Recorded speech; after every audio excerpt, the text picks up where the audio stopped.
My name's Drew, and back in the early 90s, I was a student up at Evergreen State College in Washington. It's a beautiful campus, but it was also kind of out of the way. So unless you had a car, you had to either attach yourself to someone who did, or you had to find something to do on campus in between cramming or part-time jobs or whatever you're up to. Now Josh, one of the guys I shared a class with, worked at the campus TV station. And then one day, since they were short a few people, he asked if I wanted to come over and help out for an afternoon. Now, I didn't have anything better to do, and it sounded more exciting than sitting around the quad all afternoon doing nothing, and so off we went. Now, it was hard to believe that they were making actual TV shows there, but that's exactly what I watched them do, and with an impressive level of professionalism, too. The week after, I asked my buddy if he needed any extra help again. And then before long, I was running the audio board for other people's shows or editing tape on those big linear editing decks that took forever for stuff to queue up. Now it was fun as hell, and I got to meet a ton of weird, cool people. Like this one guy doing a dorm room cooking show with nothing but a hot plate. Or this other guy who used to rant about the Seahawks until he was red in the face and the veins were bulging in his neck. We'd record the shows, transfer them to VHS, then after sending them off to the cable channel, we'd throw little watch parties whenever they aired. Now, it was an awesome feeling seeing it go out over the airwaves, and I immediately started thinking how cool it'd be to have something I'd made broadcast as far as Tacoma. Now, I had to wait until someone quit their slot, of course, as there weren't any free ones available. But when our Seahawks guy finally ran out of trash to talk about his team, I had an opportunity to take a slot for myself. The only question was, with what? Now I brainstormed all kinds of ideas and briefly entertained the idea of doing comedy skits. But then, I had a brainwave. Everyone has at least some local pride, right? And the one thing everyone enjoys is a damn good mystery story. So if I planned out a show that involved investigating local mysteries and led with a story that everyone would identify with, I might actually get some eyeballs on my work.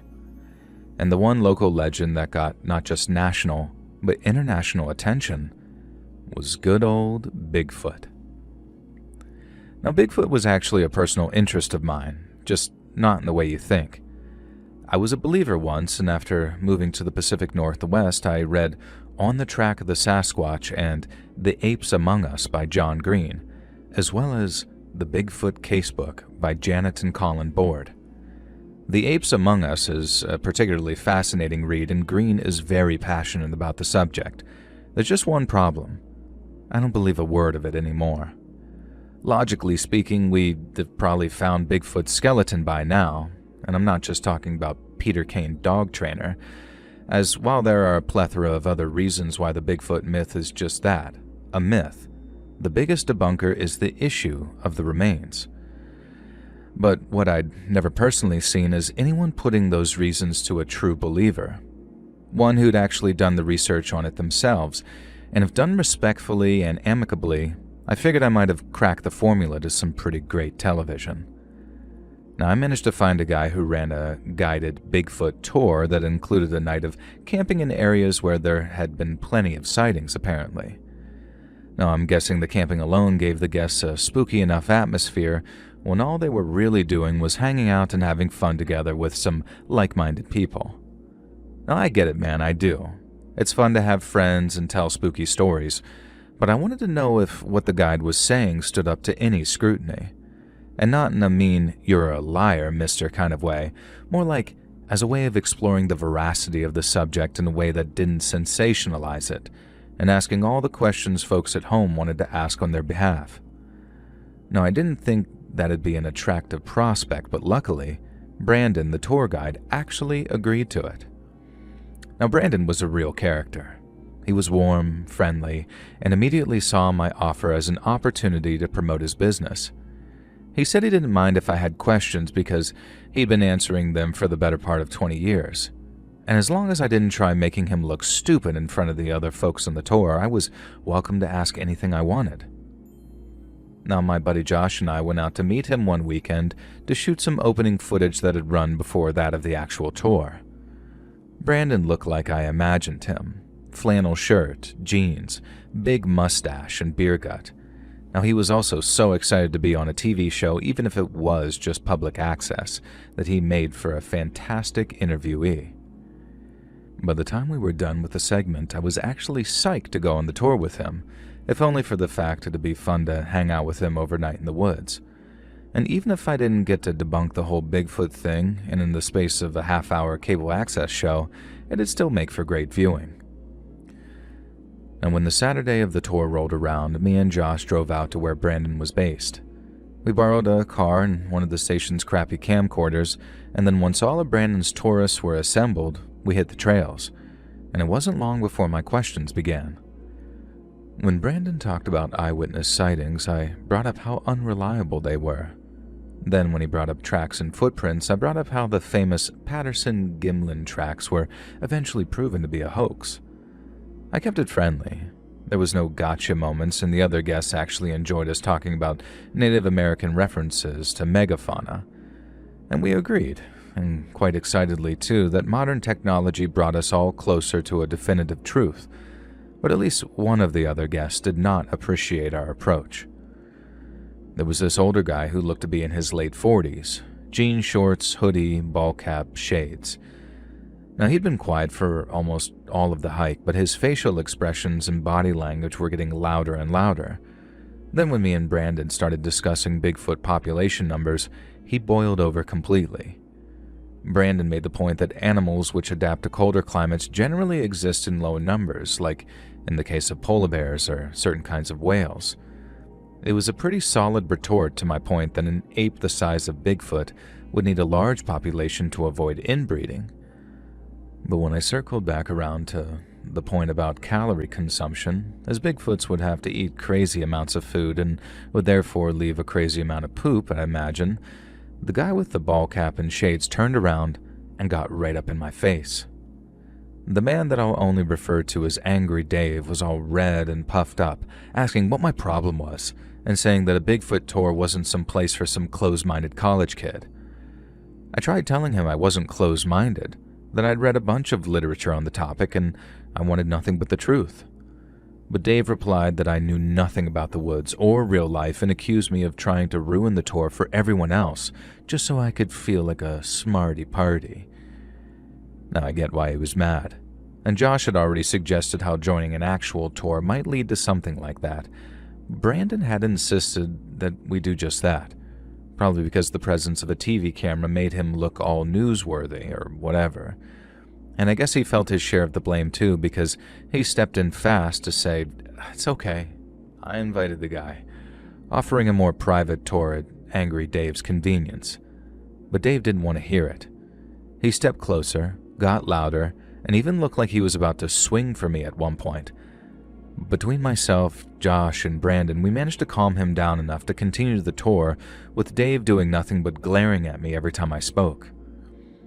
Now, I kept the questions to an absolute minimum following the confrontation, as in addition to the nighttime stuff we were about to shoot, Josh and I had more than enough footage to put together a 30-minute segment.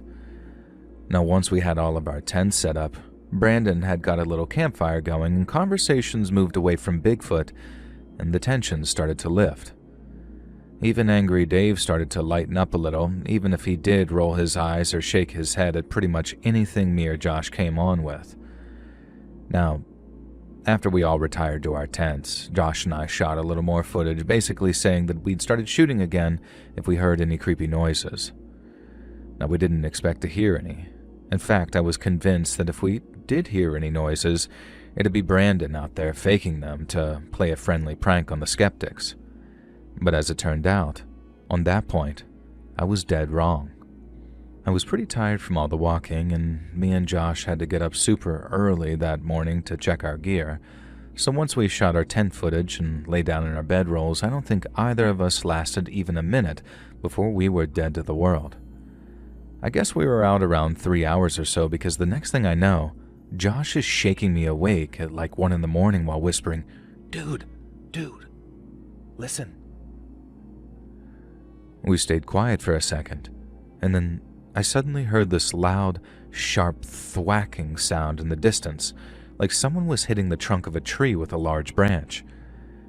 It might sound strange, but It was such a clearly identifiable sound, but it was also one with some very sinister connotations. Now, for those of you that don't know, Bigfoot is supposed to hit trees with sticks as a form of communication. Some say it's how Bigfoots talk to each other, and it is Bigfoots, not big feet, but others say that they're a warning to humans, and the people who've ignored these warnings have then mysteriously gone missing. Now, I didn't think it was Bigfoot at all. I thought it was Brandon. But when we got out of the tent with the camera, I saw Brandon and another tourist standing there all wide-eyed and looking spooked. I guess it was sort of a nervous reaction on my part, but I whispered a joke to Brandon about how I figured the noise would be him trying to play a prank on us. I thought he might see the funny side, but he didn't. He just shook his head like he well and truly believed it was Bigfoot out there, and then shushed us so we could keep on listening to those spaced out thwacking sounds. Now, Brandon had already explained what we were hearing during the tour, so as all the other tourists got out their tents to join us, each of them had that same look of fear and wonder on their faces. I started whispering to the camera to explain the sounds, and then out of nowhere, we all heard this blood-curdling scream from off in the distance, about the same distance the dull thwacks were coming from. Everyone's like, "Oh my God," and even Brandon looked terrified. And I won't lie, Josh and I got pretty spooked too, and I remember thinking it was some type of prank, and then it was a damn good one. But then, one of the other tourists realized that Angry Dave's tent was empty, and I watched Brandon's head just spin around, terrified. He asked if anyone had seen or heard him, and one of the others said that they'd woken up to hear him walking off somewhere like he went to pee, but evidently he hadn't returned. Someone else then asked if Dave might have gone looking for the source of the sound, and since that scream sounded like it came from a man of Dave's age and size, Brandon went into full-on crisis mode, thinking that this guy was hurt. Now, he grabbed his flashlight and then went tearing off into the woods, yelling Dave's name. The rest of us followed like we were programmed to, with the tourists close behind, and Josh and I at the rear with the camera. We ran for about a minute or two, all yelling out Dave's name, and when Brandon stopped, we stopped too. He asked us to fan out and look around, as Dave might be so hurt that he actually couldn't respond. Now, one of the other tourists then asked if he thought that Bigfoot had outright killed Dave and might have dragged him off someplace after attacking him, but Brandon said he didn't know, and it was like that answer made things worse for everyone. They wanted him to have answers, so when he didn't, it frightened everyone all the more. Now, I didn't think we were about to encounter a Bigfoot. I thought Dave had walked off and taken some tumble in the dark, or worse, maybe gotten himself attacked by an animal or something. Now, just because he hadn't been attacked by some mythical creature didn't mean that he wasn't in danger, and the same applied to us, too. Walking through those dark woods was seriously scary, and it's crazy how much fear can make you doubt yourself. And by that, I mean I was scared that I actually started wondering if I was about to be proved wrong about Bigfoot, and in spectacularly horrifying fashion. I didn't fully start to believe or anything. I just struggled to compute how nightmarishly ironic it'd be if I was torn apart by something I didn't even believe existed. Brandon had his gun with him, but no one else was armed, so I had to go walking through the dark forest with nothing but a big stick in my hand and a camera in Josh's. The whole time I'm yelling Dave's name, asking him to call out to us to let us know where he is. But I'm also spinning on the spot to face every little noise, like I was expecting Bigfoot to come rushing out of the darkness into our flashlight beams before picking us up and bashing us against the trees.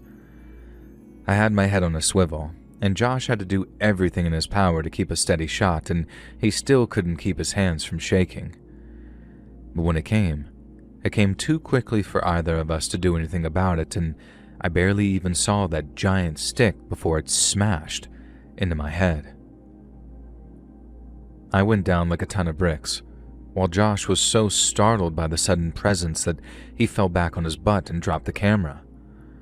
But even if he hadn't, and he kept on filming as that stick smashed into my ribs, and then hips, and then legs, he wouldn't have recorded me getting attacked by a Bigfoot. because the only person attacking me was angry Dave. Mine and Josh's yelling attracted the attention of the others, and to his absolute credit, it was Brandon who showed up seconds later with his gun drawn, telling Dave to put the stick down or he'd shoot. Now, I guess there's no love lost between me and Dave at this point, but while I appreciate that some of you might think I'm exaggerating to make him look bad, I'm definitely not. And so when I say he looked so out of his mind with rage that it appeared that he might charge at Brandon at any second, I'm not just saying that. And for a moment or two, I was legitimately scared that I was about to watch him get his head blown off.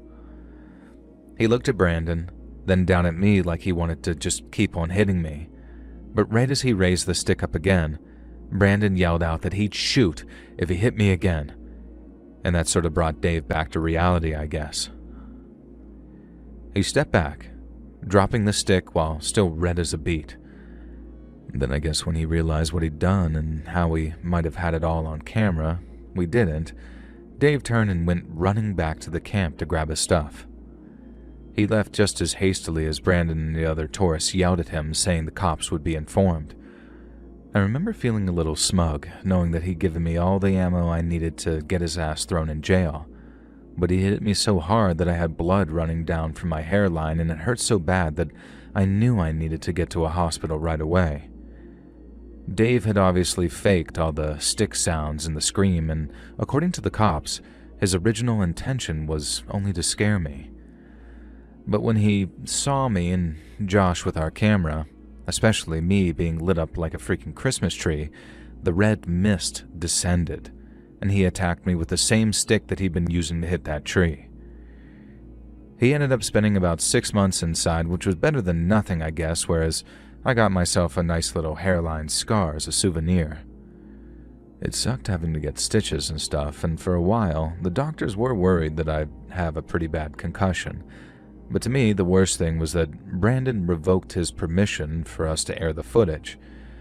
He'd already signed a waiver, but Josh and I didn't much feel like going to war with him over it, so to speak, and he'd been so nice and welcoming it wasn't his fault that he accidentally brought along some fanatical psycho.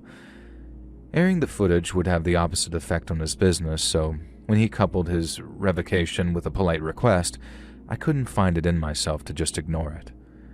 I guess that's about the end of the story, though. But don't worry, I'm not going to try and end on some poignant line about lessons learned, because I think the lessons here are obvious to all who wish to learn them.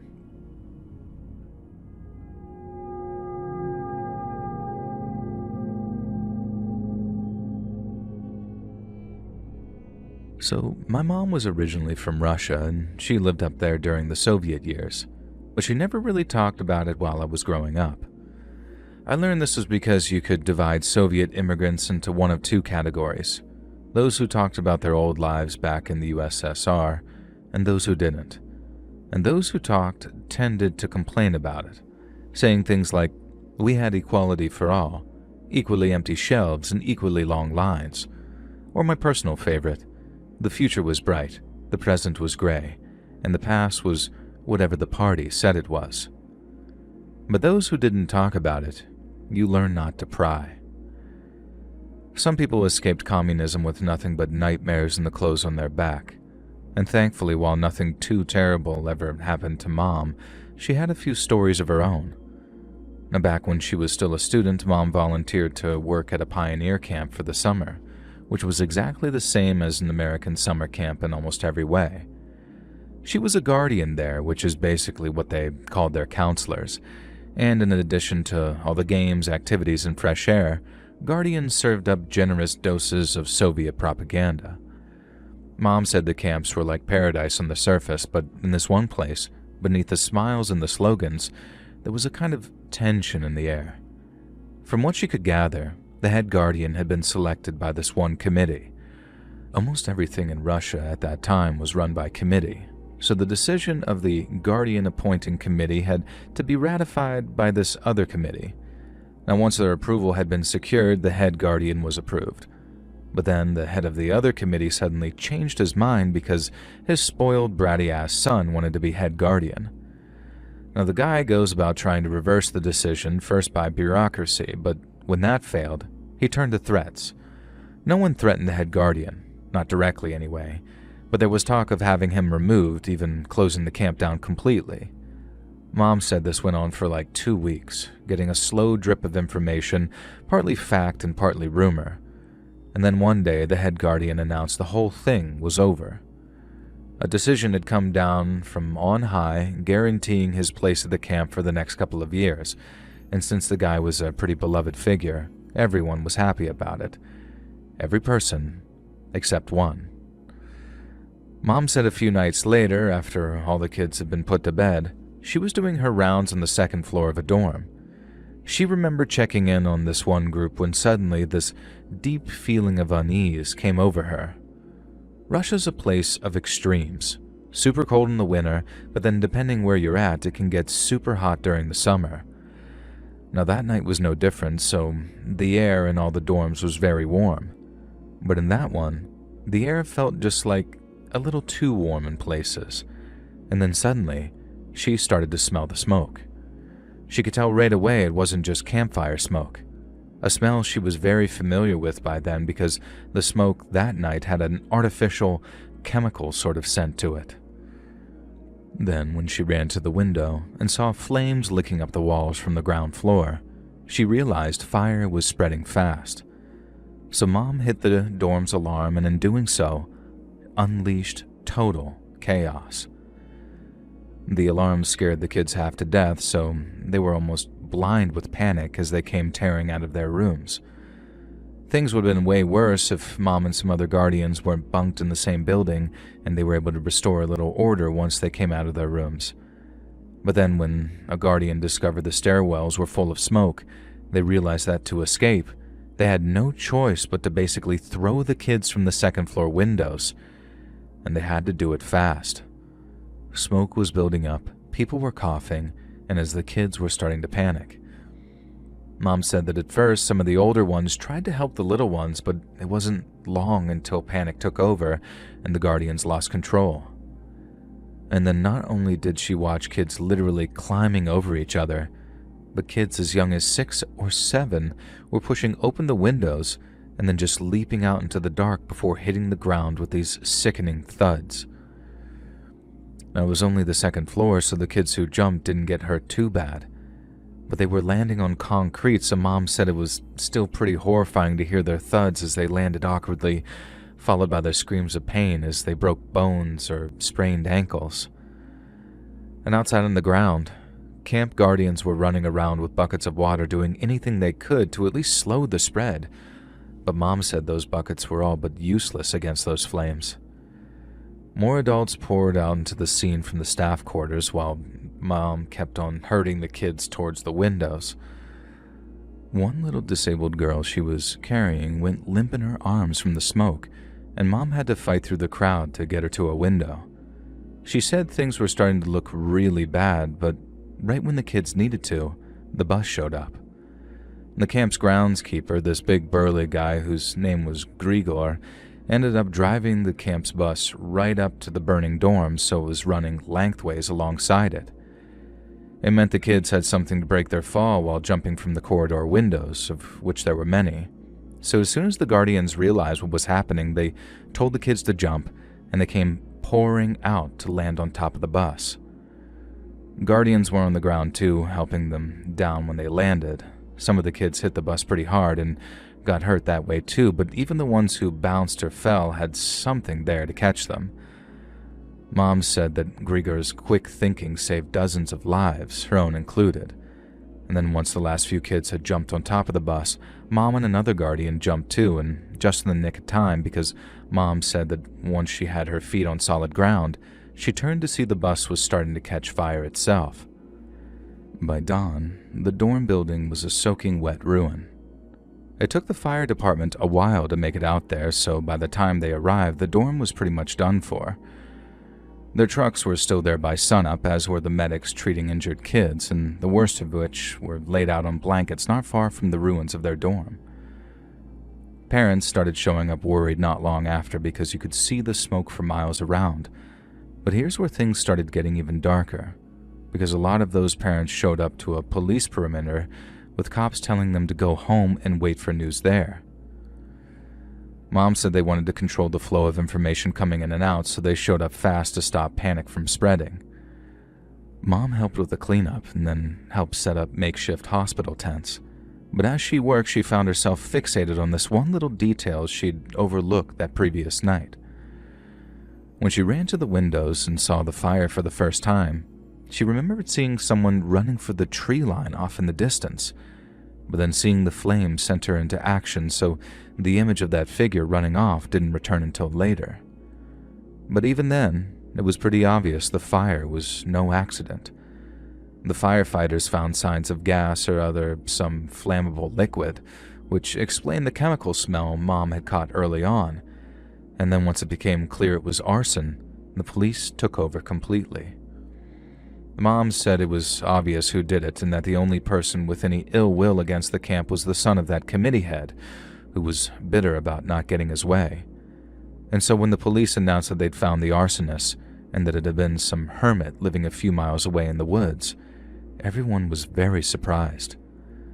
No one even knew that the guy had been living out there, not in all the time the camp had been running, so he'd obviously kept to himself.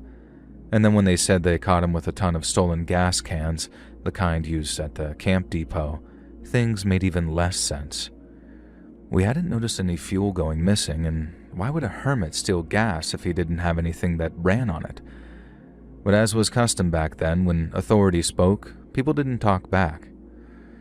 The hermit was just the raggedy old loner with no one to speak up for him, and so to authorities, it was an open and shut case. They hauled him in, gave him a closed-door trial, and then announced he was going to be executed for 50 counts of attempted murder, with the aggravating factors being that his target was a dorm full of little kids. Not even a month went by. That poor hermit was executed, and then all these bigwigs went around patting themselves on the back, telling everyone the children were safe again. But Mom said that's just what they wanted them to think. The Guardian started hearing rumors about the hermit. Stuff like how he was half blind, could barely walk straight most days. How does a guy like that sneak into a guarded camp, set the dorm on fire, and then run off before anyone could apprehend him?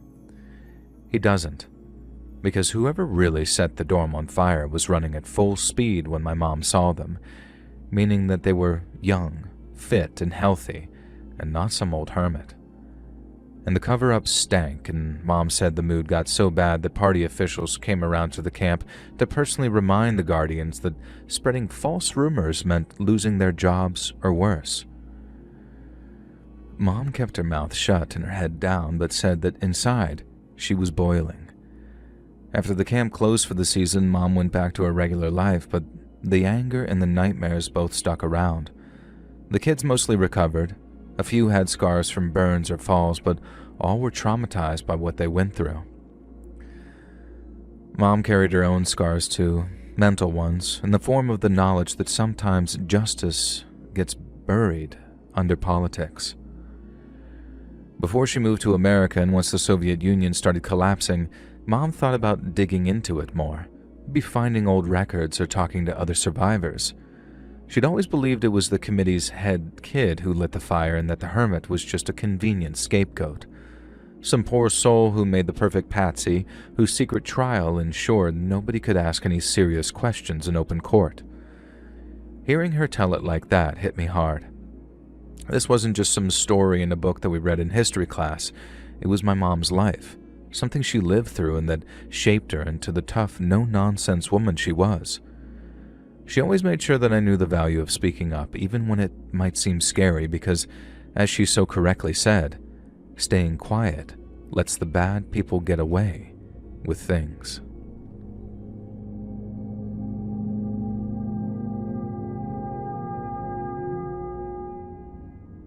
Many years ago, I got home from work to find my girlfriend, now wife, having dinner in front of the TV. We talked about our days as I made myself some coffee, and then suddenly, the news guy said something about a murder that had taken place close by. A local man had been found dead in his home, having been stabbed just shy of 100 times. The sheer number of wounds had us thinking, Jesus Christ, that poor man. and it was very shocking to have something like that happen in the quiet, relatively crime-free area we lived in. But then they flashed the victim's picture on screen, and as I looked at him and heard his name, I felt the color and blood drain from my face. When my girlfriend asked if I knew the guy, I nodded. I said his name was Ryan. Now, it's not his real name, and he was a counselor at a summer camp that I went to as a child. Now, she knew that I'd been to a camp as a kid, but I'd never told her the story of Ryan and how much he'd affected my life one summer back when I was a child. And then over the next hour or so, I laid it all out for her. And this, in so many words, is what I said. When I was 11 years old, Mom and Dad decided that I was going to summer camp again that year. We moved across the country not long before, so while I wasn't psyched about going to a new place, I was way past the tantrums and I don't want to go phase of my life. And they showed me some pamphlets for this place called Camp Choctaw. Now, it's not its real name, but I thought it sounded cool. And the kids looked like they were having some huge amounts of fun, and the theme was all things Native American, with plenty of archery, making teepees, and weaving dream catchers. During the final week, the camp held a big powwow where all the kids got to make their own headdresses, and the counselors cooked on a barbecue instead of in the cafeteria. I thought it looked awesome, and while making new friends was always nerve-wracking, I was stoked to be heading to Camp Choctaw for a month come summertime. The camp was in a giant clearing out in the middle of the woods with these cool log-style cabins with big porches scattered around. A big open pavilion thing sat in the middle with picnic tables, and further back I could see the cafeteria and what looked like some sort of activities lodge. Now, there were also a couple of brightly colored teepees set up near the pavilion, but we were told that they were just a display piece and that no one got to sleep in them. Now, that didn't matter to me, though. But even without getting to sleep in an actual teepee like a Native American, the place looked awesome. There were already tons of kids running around by the time me and my dad showed up. I could see the counselors too, mostly college-aged guys, but a couple of older men also.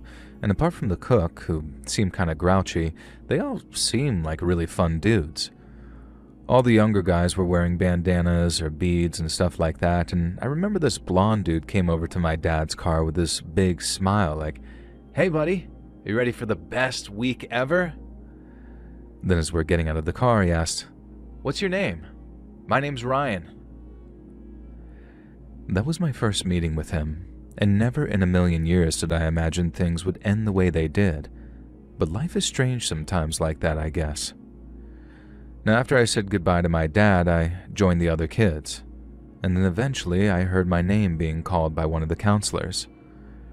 I joined a big group of boys and being herded over towards the main lodge where the head counselor, a taller, older man, told us that we were all in cabin 4 and that our group name was the Wolves. Now, we followed him down this little path through the trees where we were met by an awesome log cabin with a big wooden wolf carved over the door. Now, it smelled like bug spray and cleaning fluid. And then as we all piled in and started picking bunks, I remember this skinny kid with messy brown hair and a dinosaur shirt coming up to me and asking if he can take the one above mine. Now, I told him, "Sure, dude," trying to sound nonchalant even though I was pretty nervous. And then over the next half hour or so, we got to know each other a little. Now, by the time the counselor came in to give us a little orientation speech, Tommy and I were already sitting on the floor together, sharing snacks while laughing about how this one kid looked like a burrito when all zipped up in his sleeping bag. Now, that first night, we all stayed up way too late, planning out all the cool stuff we were going to do in these whispers. And then for the next 3 weeks or so, Tommy and I became best friends. Now, whether it was making clay pots, being partners in 3-legged races, or finding sneaky ways to help ourselves to some extra s'mores, Tommy and I did it together. It felt like it was going to be the best summer of my whole life, and that me and Tommy were going to be best buddies till the day we died. And then one day, about midway through the second week, I woke up in the middle of the night to find Tommy gone from his bunk. I needed to use the bathroom, really bad too, so my first thought after my eyes opened was bathroom. But as I got up, that's when I noticed Tommy's bunk was empty. I figured he'd also gone to take a leak, so I walked out of the cabin thinking that I'd bump into him or see him on the way or whatever. But on the walk to the bathroom, I didn't see Tommy, and neither was he in the bathroom when I walked inside there. Now I'm thinking, that's weird. And then after taking a whiz and washing up, I walked out into the night again to sort of whisper Tommy's name, like, "Tommy! Tommy!" At first, there was nothing but silence, and so I kept going towards the pavilion near where the teepees were and kept on calling out for Tommy. Now, it felt creepy as hell being out there all alone after dark, then right as I'm thinking I should maybe just go back to my dorm, I hear this low, eerie whine, almost like an animal, but different. It sent literal chills through me, and while I somehow managed to keep quiet, I sprinted back to my cabin and jumped in my bunk, waking everyone up in my cabin in the process and severely pissing them off.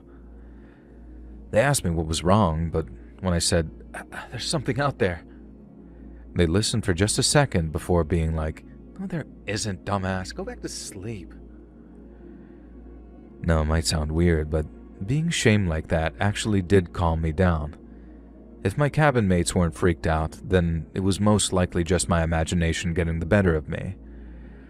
I also realized I was scared Tommy was headed home early for some reason, like he'd gone off to the nurse with some illness in the middle of the night and was on his way to the hospital or something, with me none the wiser. But then in the morning, and much to my relief, there was Tommy, lying in his bunk like the previous night's strangeness was nothing but a weird dream. I was majorly relieved to see him, but since the other kids had also noticed he was missing, it wasn't just me who wanted to know where he'd gone. But when asked, Tommy told us that he'd gone over to the counselor's bathroom for a dump, instead of using the gross one that we all shared. I didn't just buy it. It was like, that boy's a genius, because that shared outhouse thing was nasty as hell. But after we were all done being like, "The hell didn't we think of that?" I told Tommy about the weird noise that I heard outside. I said it sounded like an animal, but that it also had this kind of creepy familiarity to it. And Tommy just looked at me blankly for a second and then said that he hadn't heard anything during the walk to the counselor's place, or on the way back again. But then, and I know this might sound weird, I couldn't tell if he was serious or not. Tommy had pulled a few pranks on me over the previous few weeks, enough that I got an idea when he was lying or not, and when he told me that he didn't hear anything, he couldn't hold eye contact. And I asked him once if he was sure, and then when he insisted, I changed the subject and jokingly suggested that there was a vampire or werewolf running around camp after dark. Tommy played along and laughed, but something just felt off. I figured maybe he was tired and hoped that he wasn't coming down with something that would result in him going home early. We kind of dawdled behind as we're talking, with all the other kids filing past us on their way to breakfast. And then just after I cracked the joke about the vampires or werewolves, a counselor I called Todd came over to usher us along. Now, Todd was friendly enough, but you know when you just sort of get a bad feeling about someone when you're a kid? Yeah, that. He just seemed kind of fake, like he was always right on the cusp of his patience wearing thin, at which point he'd drop the cool counselor act and revert to his natural douchebag-like state. Now, he came over saying, "Hey guys, everything all right?" But before I could even answer, Tommy was making a beeline for the cafeteria. Now, I remember thinking, "Dude, wait up," in my head, but while I didn't strictly like Counselor Todd, I couldn't exactly just go walking off without answering him. So I was kind of glued to the spot thinking, damn it, now I gotta talk to him. I basically lied and told him everything was fine, and then he told me to catch up with the others. But then as I'm walking off, Todd asked if I needed someone to take me to the bathroom. I was 11, dude, not like 4. No one had asked me if I wanted them to take me to the bathroom since I was back in diapers. But again, this dude's an authority figure, so I'm not rude to him. I'm just thinking, no thanks, Todd, I'm good. I was actually kind of mad when I caught up with Tommy. I mean, not like mad, but I was still saying, dude, why the hell did you just leave me with that weirdo?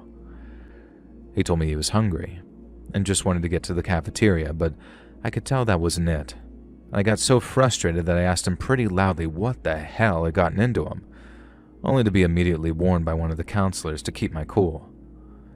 I ended up apologizing to Tommy after breakfast, saying I didn't mean to yell at him, but that's when he offered his own apology and told me how I was kinda right. Something was bothering him, so much it was making him feel sick, so sick that he didn't want to eat. And it was true, all he'd done was push his food around on his plate, and this was after telling me he was so hungry he abandoned me to Todd. But when it came to telling me exactly what was bothering him, Tommy wouldn't say. I had to assume it was some kind of medical thing, because why the hell else would he just be going to call his mom and dad and ask if they'd come get him the next morning? I practically begged him not to go, and to wait and see how he felt later that day. But Tommy was adamant. He felt awful and he needed to go home. Now, I was devastated, but after going through the stages of grief over the course of about an hour, I just landed on acceptance. I put on a happy face and then tried to make sure Tommy's final day at camp was a good one. And while I was kind of successful in that front, the rest of that day was still kind of awkward. Tommy never did get his spark back. He was just too preoccupied with something, and I figured it was my job to just be a good friend and distract from it as best I could. But since Tommy was down, I was down too, so it wasn't long before Counselor Ryan, the guy who first greeted me when I arrived at the camp, came over to see what was up. Ryan was pretty much everyone's favorite counselor and had this total big brother vibe about him. He was good at sports, definitely had that jock feel about him, but at the same time he was warm, approachable, and made sure no one felt left out or ignored. I really looked up to the guy, so when he came around and asked if everything with me and Tommy was okay, he'd also seen me yelling at Tommy, I basically poured my heart out. I said he was acting weird, that he wanted to go home and that something was bothering him, but he wouldn't tell me what. Ryan then gave me what could have been a movie monologue saying I was a good friend, Tommy was lucky to have me, and that everything would turn out just fine if I acted with integrity and always told the truth. Now, 11-year-old me ate that up, especially coming from Ryan, and then the rest of the days seemed that little bit brighter. And like I said, Tommy was much quieter than usual, so after dinner there was no staying up late and whispering between bunks. But then for a second night in a row, when I woke up in the middle of the night to go take a pee, Tommy was not in his bunk. Now that time I knew that I wouldn't see him on the way to the bathroom. That's not where he was going, but as I was creeping through the darkness outside, calling out Tommy's name somewhere between a yell and a whisper, I heard that skin-crawling, high-pitched whine again. It scared the hell out of me, but I didn't run that time. I stayed silent and still, waited to hear it again, and then realized it was coming from the teepees near the pavilion. I crept towards them, then heard the whining sound a third time, only on that occasion I heard a grown man say something like, "Shush." It was definitely coming from inside one of the teepees, and although I was scared out of my mind, my desire to help Tommy spurred me forward. I almost wasn't surprised to see him when I opened up that teepee, but I was surprised to see Counselor Todd in there with him, and I was especially surprised to see Todd standing there, wearing nothing but socks. I was so shocked I dropped the tent flap, and then went running off towards the counselor's cabins, only to find that none other than Counselor Ryan was headed towards me. You can imagine how relieved I was to see him, right? How he might as well have been Superman walking over to save the day. Well, imagine that feeling, and double it. When he asked me what was wrong, I told him Tommy and Counselor Todd were in the teepee together, and at first Ryan was just like, "Okay, and?" But then I was obviously like, Todd is naked in there." But instead of being horrified or even asking me to clarify what I'd said because he couldn't believe his ears, Ryan just said, "That's cool, buddy. Me and you can go have some grown-up fun too if you want." I'd never smelled alcohol in anyone's breath before. Not like I did then, anyway. My dad only ever drank beer, and only after me and my sister had gone to bed. But even today, that smell brings me back to that dark night at Camp Choctaw and the horror I felt after Counselor Ryan asked me to join him. It was me who couldn't believe what I just heard, not just because of what it entailed, but because I'd never had anyone talk to me like that before. All I could do was stand there, dumbstruck with horror, until Ryan reached out and tried to take me by the arm. And that's when my soul returned to my body, I guess, and his touch had me recoiling like his fingers were made of hot coals. I couldn't bring myself to scream. I don't know why, but I just couldn't. I felt like I was in a dream. I didn't want people to know what had happened, and not at first anyway. So I just ran back to my bunk, curled up against my sleeping bag, and just laid there for hours.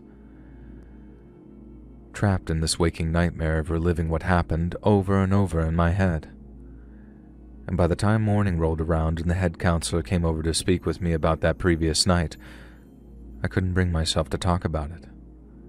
I couldn't even look at Tommy, who by then had walked past me with his bag towards the counselor's building, where he was due to be picked up by his parents. And I couldn't bring myself to look at Counselor Ryan either, not as the head said he heard that I had a bad dream. I just nodded along. Yeah, sorry for scaring everybody.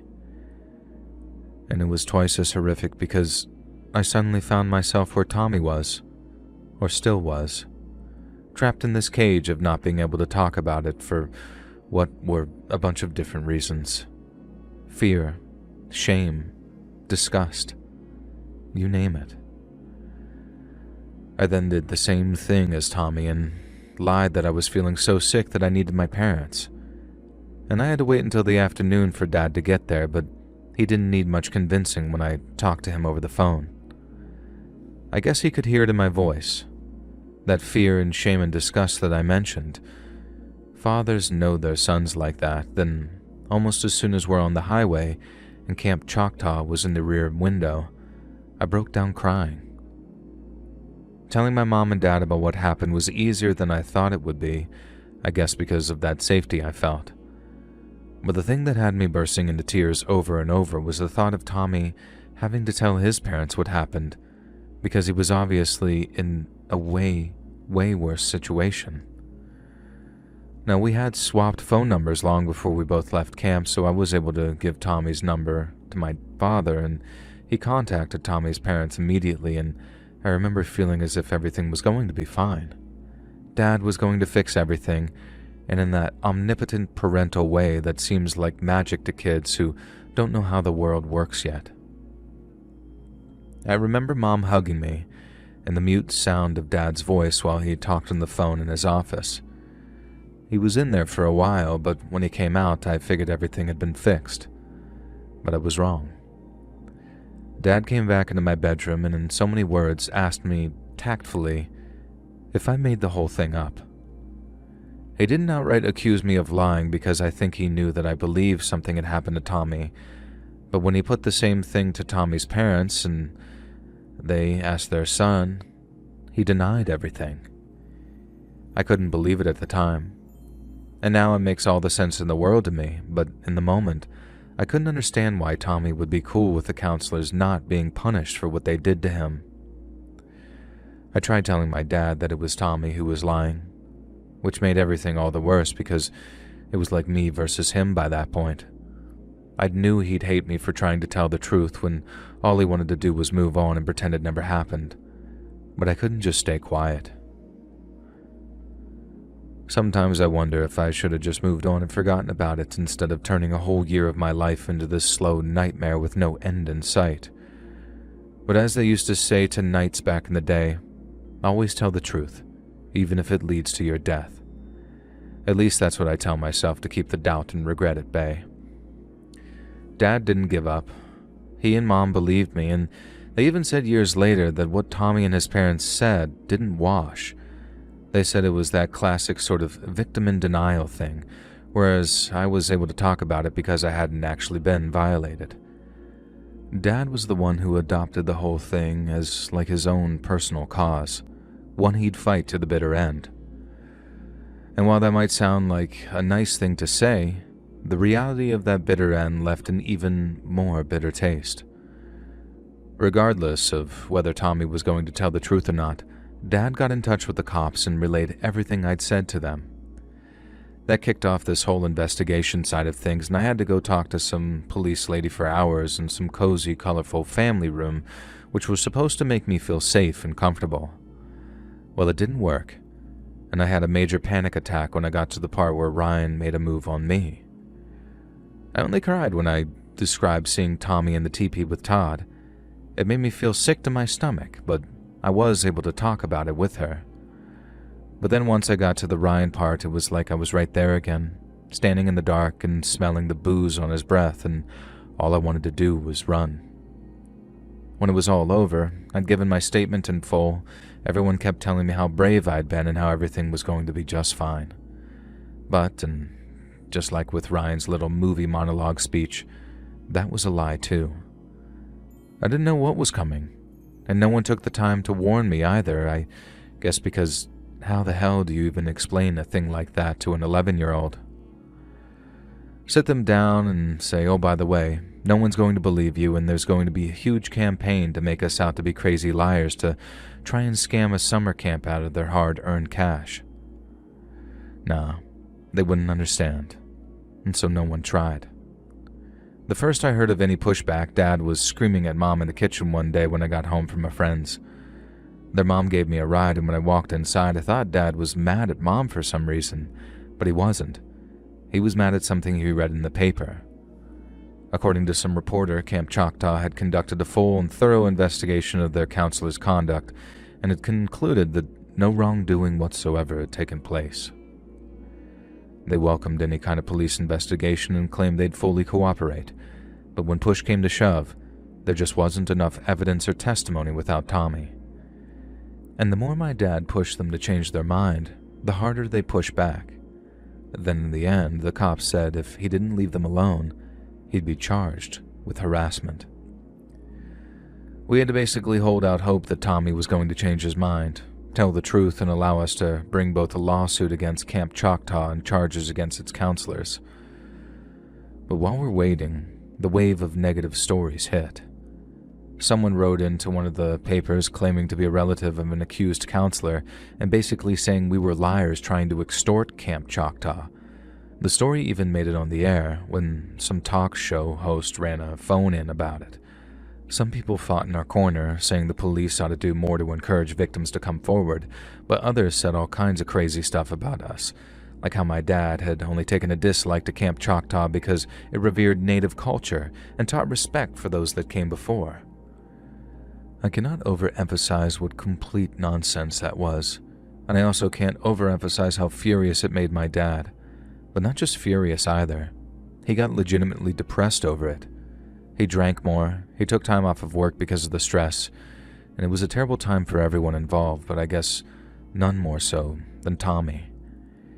He ended up moving out of state with his family. We got no warning. Me and him never spoke again after we climbed into our bunks on that last night of camp. And we heard it through the newspaper when someone wrote about how the silent witness, as they called him, had moved on for good. My family ended up moving too, mostly because Dad had his reputation absolutely shredded in the media, with a pretty prominent columnist calling him a racist who'd ruin his own son's life in the hopes of lining his pockets. He's had a personal prejudice against reporters ever since, at least certain kinds, and to be honest, I can't blame him either. If the media had taken our side, things might have ended up way different. I think that's what would have pushed Tommy to make the right decision and made sure the people that hurt him got what's coming to them. But whatever chance he had of changing his mind will have been snuffed out the first time he heard about the counter-accusations, saying how we were being coached by our parents so they could pocket some cash. Now, the whole thing probably marks the sorest and lowest point of my entire life, and although me and Tommy might not be able to get justice anymore, it doesn't mean no one can. I guess the whole point of telling this story all these years later is to tell people how, if stuff like this happens, you need to talk about it. Even if you get called a liar and people say the worst stuff imaginable about you, you can't give up. Not just because you owe it to yourself, but because you owe it to the other victims too. The ones who weren't able to get justice for themselves and punishment for their abusers. Keep talking.